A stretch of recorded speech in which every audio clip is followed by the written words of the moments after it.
All right, and let us now go live to our reporter, Mzwandile Mbeje, who's been covering the inquiry for us. Mzwai, good afternoon to you. Thank you so much for coming through. Let's just go back to Vytjie Mentor on her final day of testimony, of course, giving some of her contradicting evidence there. Yes, particularly relating to the statements which she had signed or which she had attached her signature to. Some of them basically she was questioning them, saying yes, it may have been her signature, but she wasn't really sure if she had any part to it. Basically raising a lot of questions from the legal team because you'd remember she said something else to the public protector, particularly with regards to the Guptas. She said for example, she didn't know AJ Gupta, but in one of the statements saying she did. So those kinds of issues today that centered around the evidence of Ms. Mentor. But remember, she's been on the stand for the past 3 days. It was one of those issues, really part of the bigger issues that she had been dealing with, her explosive evidence. Many are saying is that meeting that she says she had with the Guptas at the Saxon World, where she says they offered her the ministerial post in the presence of former president. But yeah, it's those things are far from over, Palisa, given that there is an opportunity for those who are implicated really to also put their cross-examinations, but that will be subject to it being granted by the Deputy Chief Justice, who is the chairperson of the commission.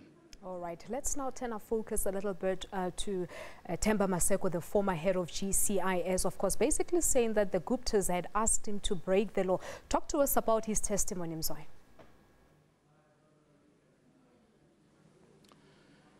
The evidence or the testimony by Mr. Masako, who was, as you've correctly said, the chief of the GCIS at the time all these events unfolded, really painted a picture of the Guptas in his own description as people really who were disrespectful, because the kind of things that they demanded were quite unreasonable at times.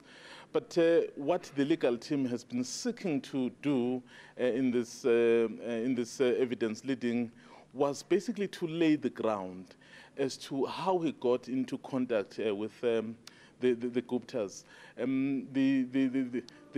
The legal rep of the commission, Vincent Maleka, basically asked if Mr. Masako knew AJ Gupta, who he has accused of in the past of demanding that he channel basically some of the monies or advertising towards their businesses. He said at some point he served at the board of the International Marketing Agency, where really he would meet him time and again. And then he said to him at some point he would like to discuss with him some business idea. Though that kind of discussion, Palesa, did confuse the judge and the legal team here, because I think there was a mix-up of the dates from Mr. Masako. He said he first received that call, which was requesting a business meeting around September, October. But when he continued with his evidence, he basically said that meeting happened in May. And then, of course, Mr. Masako himself said he could have been confused because he has been having difficulty with accessing some of his diaries at the GCIS, because he says it will be possible to set the record straight once he has all the diaries relating to the business of what he used to do as a government official. Perhaps the other question that the legal team and the judge wanted to know was when that meeting did take place, which happened at the Saxonwald compound or Saxonwald House, so why the meeting that involved the business of government had to happen at a private residence? So basically he was saying, well, at the time, the issue of Saxonwald really was not a big deal, but well, perhaps the meeting could have happened anywhere. All right, just very quickly, Mzwai, we know the commission is now adjourned until 9:30 tomorrow morning. What is expected to happen tomorrow? The commission has just adjourned. The evidence leader was still busy trying to extract as much information as possible from Mr. Masako. But I think, you know, the commissions like this, they normally stick to time. So what we expect, perhaps I think everyone has been expecting, is Mr. Masako basically to say something around the former president, President Jacob Zuma. Remember, Palesa, this commission, as we've been saying all along, is that it's meeting here basically to determine whether there was outside influence in the appointment of cabinet ministers or the removal of cabinet ministers by people other than the president. So one of the things basically that has somehow linked the former president directly to this kind of allegation has been that of Mr. Themba Masako.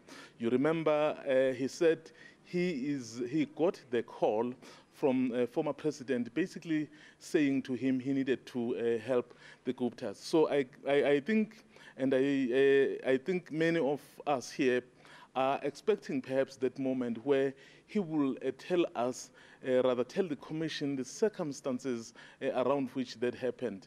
So he's not done it yet, and I think the commission adjourned at a point where they needed to delve into that point, because I assume that the legal reps would really want to delve much into that point. All right, Mzwai, we'll leave it at that for today. Thank you so much to our SABC senior reporter, Mzwandile Mbeje, live from Parktown here in Johannesburg. Of course, he was keeping a very close eye for us on the state capture inquiries.